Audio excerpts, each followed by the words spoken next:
Joining us now with reaction, Office of Trade, Manufacturing Policy Director, Assistant to the President, Peter Navarro. Peter, let's talk about this bill. We just talked to Steve Mnuchin. Tell us, in your words, a lot of crap in this. How it ever got in here is unconscionable to me. Why the American workers have had to wait just for this garbage. Your thoughts?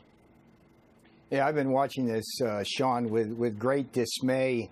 But my job here at the White House really is making sure that Americans at the front lines get all the protective gear that they need. So my lane in this whole thing is the supply chain. And so with the leadership of President Trump, the full force of the federal government and the full power of private enterprise, what I've been trying to do is work with companies around this country to get places like New York City, the gloves, the goggles, the ventilators, and all of that stuff.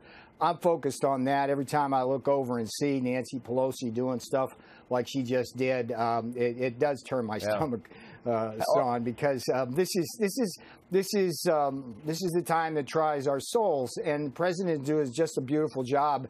And for this to be politicized, that's just wrong. But my focus, Sean, is making sure that at the front lines, on behalf of the president, our health workers are protected so we can beat this virus. What about the pharmaceutical supplies and medical supplies that we get from China?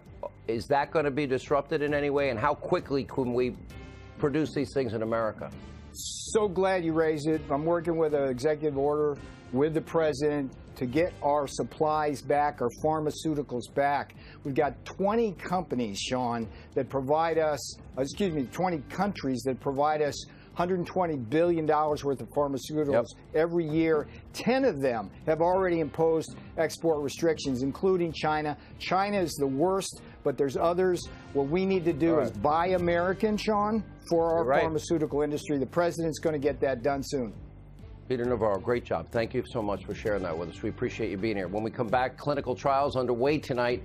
Medical experts working to determine which drugs are best treating people with this virus. How can we save lives? Dr. Oz is back. He's been doing